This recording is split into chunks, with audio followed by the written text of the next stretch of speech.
Welcome to Knit, Design, Edit, Sleep, Repeat with Lisa Conway and Denise Finley. Let's listen in and see what's happening, who's happening, and what's new in their world.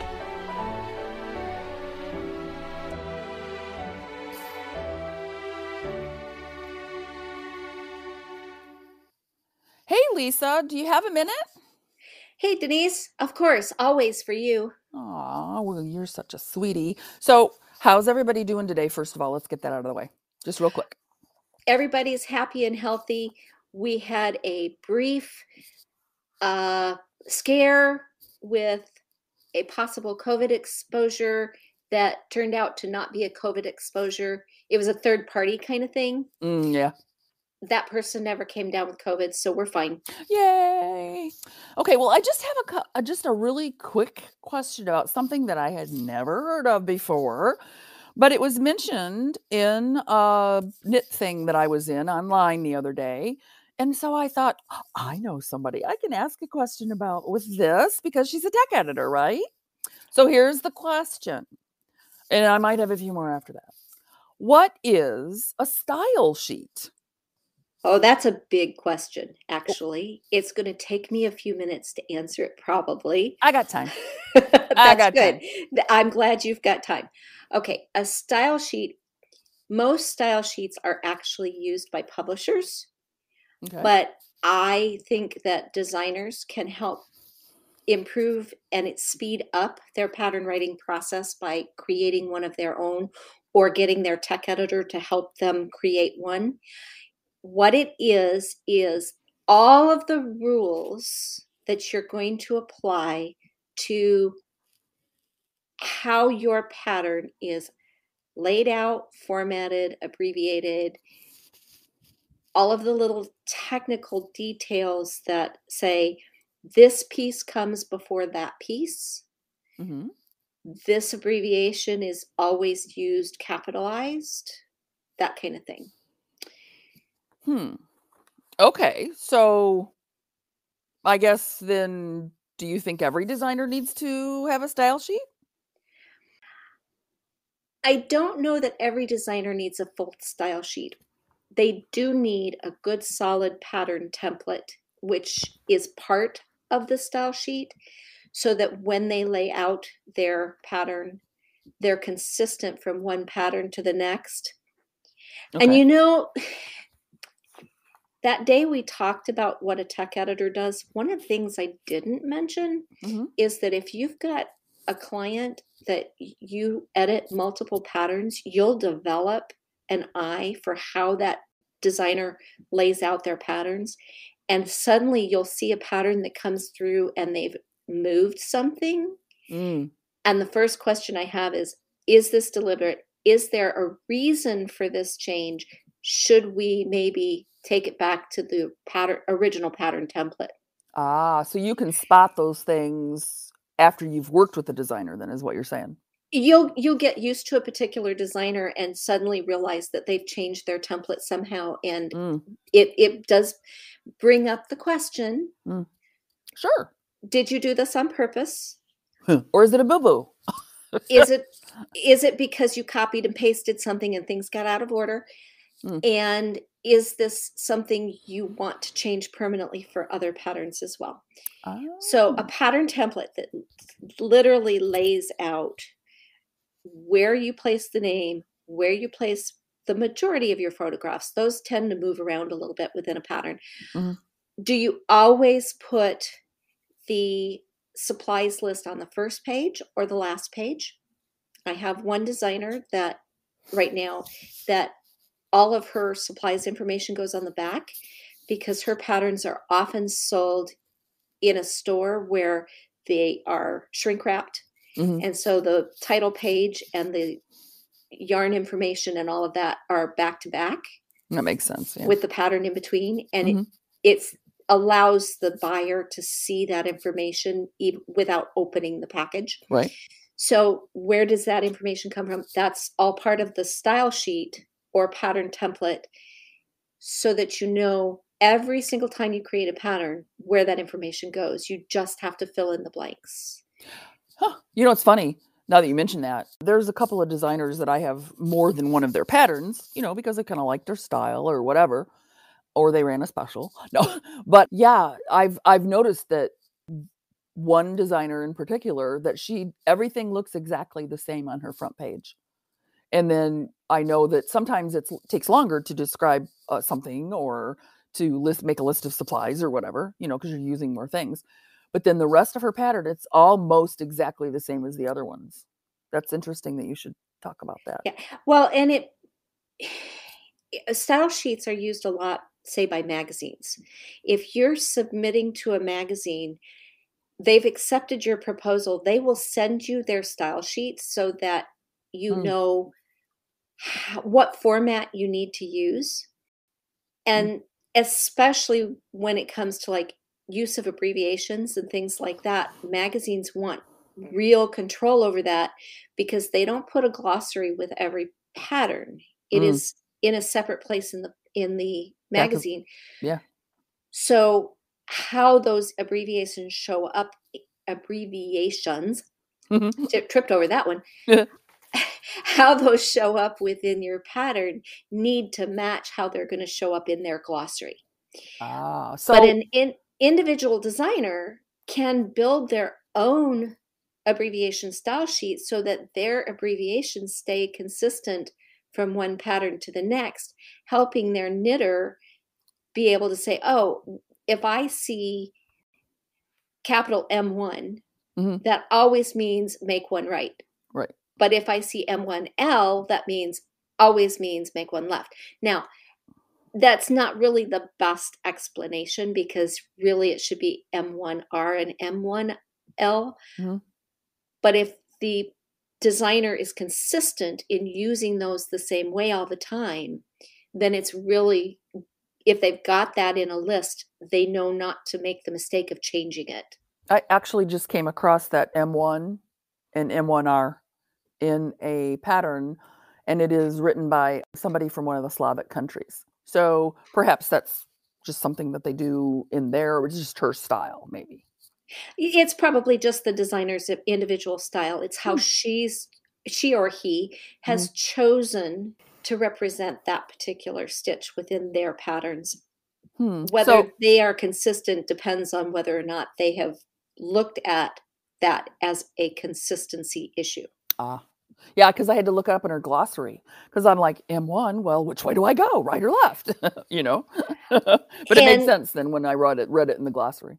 And sometimes you will see a designer that literally lists all three because they have a situation where they want you to decide which one to use. Oh, that's very interesting. Now, this is another little thing about abbreviations, probably better left for another episode, but that's okay, is that there is only one source of standards for abbreviations, and that's the Craft Yarn Council. So it's really important for designers to make those choices and stay the same from one pattern to the next. It's easier for them as much as it's easier for the knitter. Oh, sure.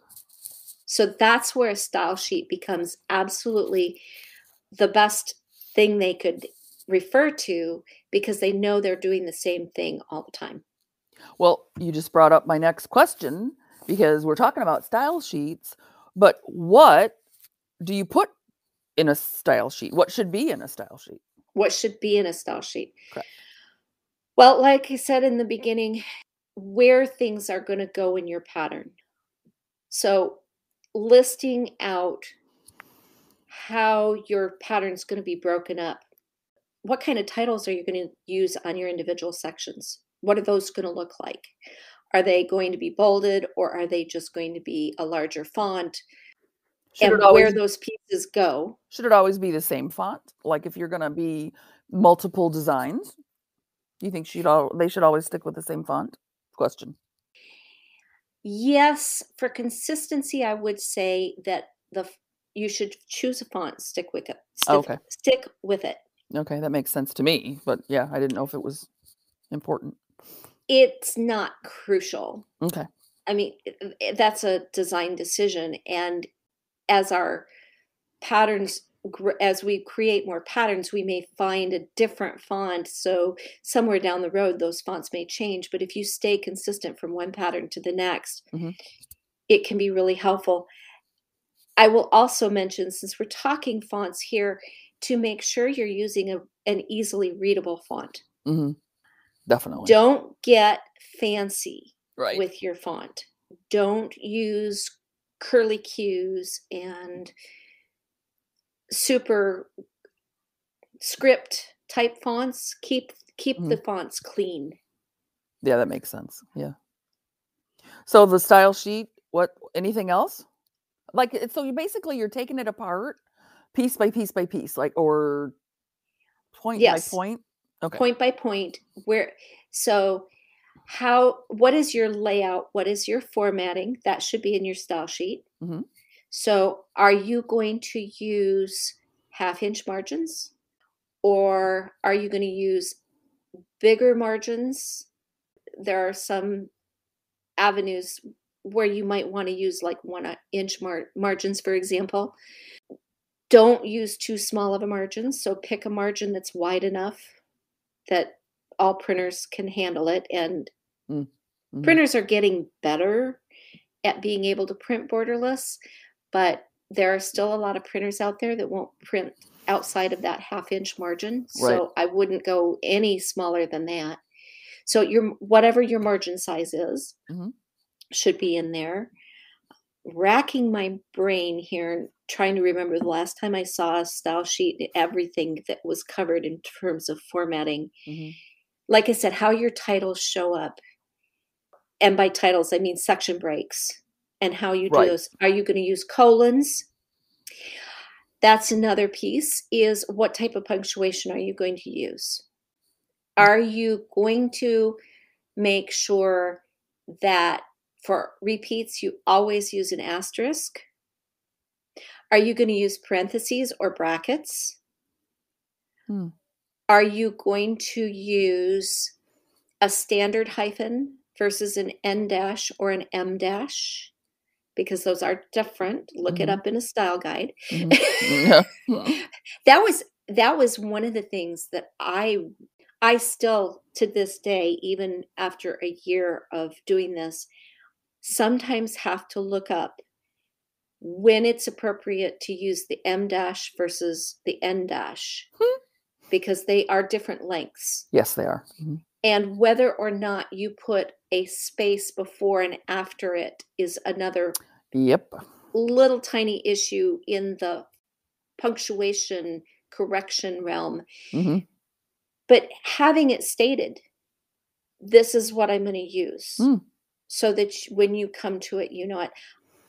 I know a designer that is almost overly fond of the M dash. And I know that particular designer's tech editor will call them on it once in a while. It's kind of funny.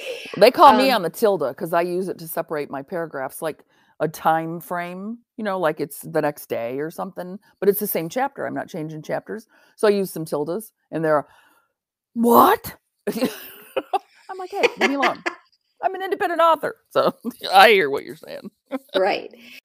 So much of those types of things are really personal preference. Yeah. That as a tech editor, if I get a style sheet from a designer that says, this is what I'm going to use, this is when I'm going to use it, it's really, really helpful. I think I've seen one, but that's okay. The next thing that should always be in your style sheet, and this is really the bulk of the style sheet, is how, when, and what you're going to use for your abbreviations. Because when you capitalize an abbreviation and when you don't, it should stay consistent throughout. Basically, if you have in your abbreviation glossary or in the list at the beginning of the pattern, you say capital M1, you should always, every reference to that abbreviation should be capital M1. If you have it on the style sheet that's how you're going to do it, you don't forget. Right. So a style sheet helps you to know what to use. It also can be extremely beneficial to your tech editor because they can go through and check based on your style sheet, Right. what I know did what they you do? said you were going to use. Yeah, that makes sense. Yeah. Right. Hmm. So a style sheet should always have how do you format your abbreviations? What abbreviations do you use and when do you not use an abbreviation? Are you always going to write outcast on? Are you going to use capital CO, which is the most common and is in the standards list through Craft Yarn Council is the capital CO, Mm. or are you going to lowercase co?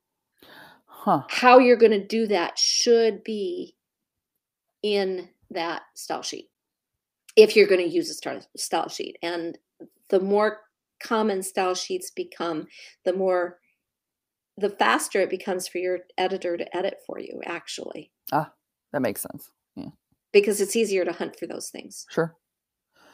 So I figured, I think of myself, I think I'm going to make a style sheet, blah, blah, blah, whatever reason. How do I create it? I mean, is there a form that I can find somewhere? Is there a, a template or a program, or something? How do you do that? There's not a piece of specific software, no. This No. is something you generally will do in your word processing program.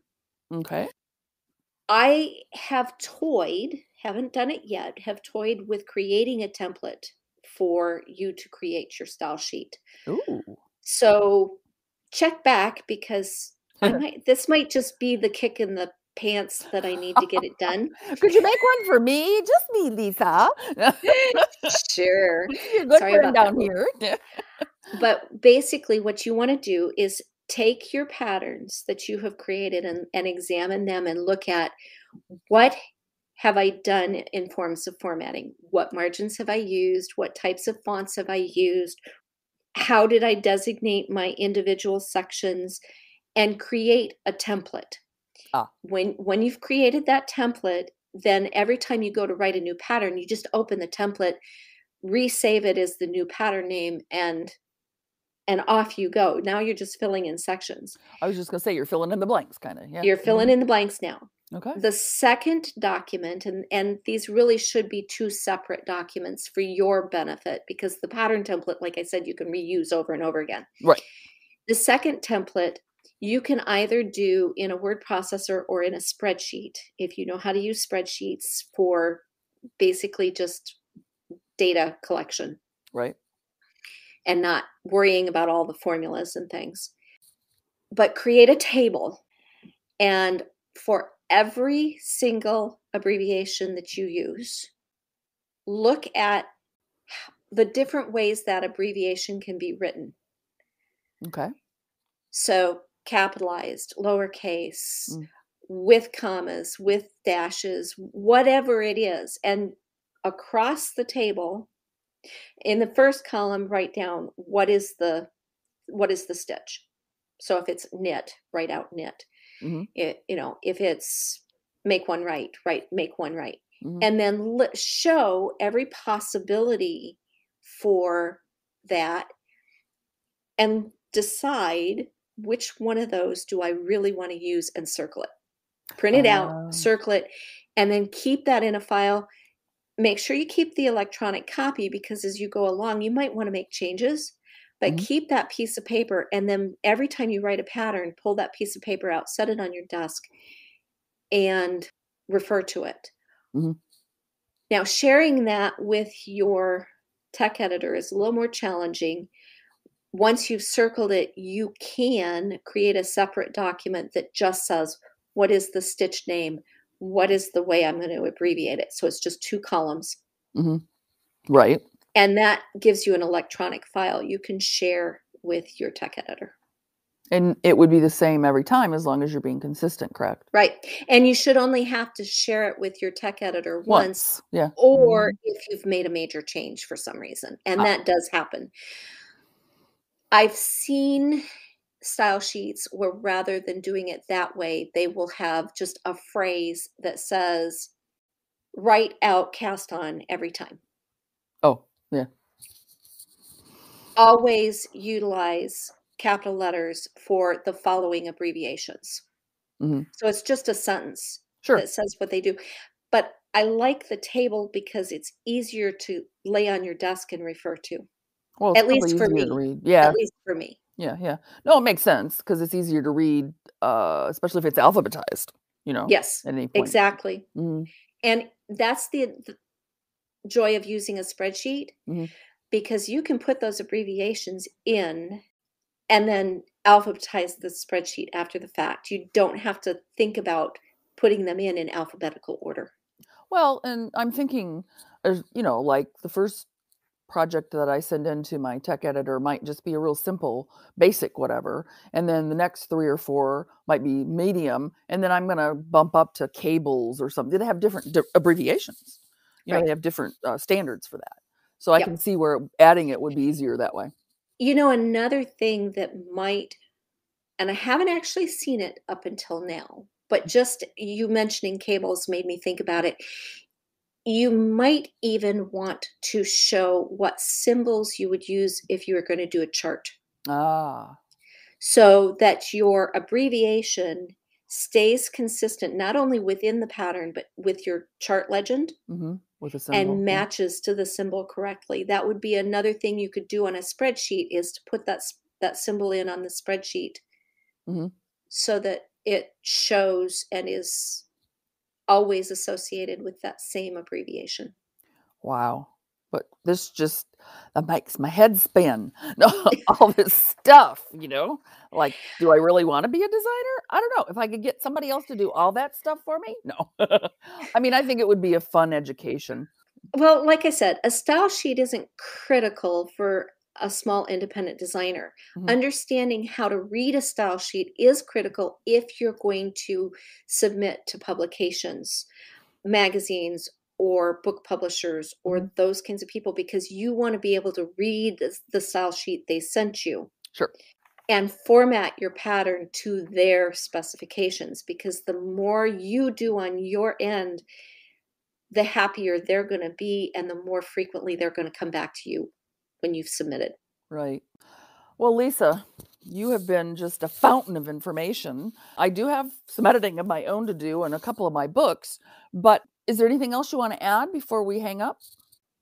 No, just keep an eye on my website as to whether or not I get that style sheet template created. Oh, yeah, that would be It'll cool. be under the newsletter signups that are going to go on the website here in the next couple of weeks. It'll be on that same page. So look under newsletter Mhm. and then freebie.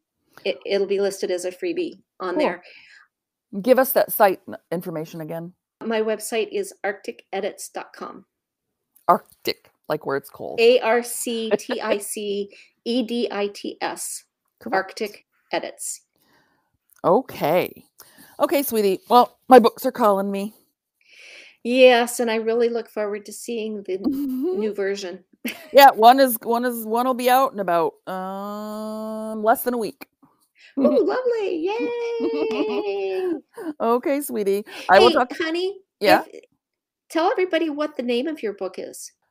Well, I have a series, my first series, and the entire series is called Modern Fairy Tale. And each book is basically has the name of a state in it.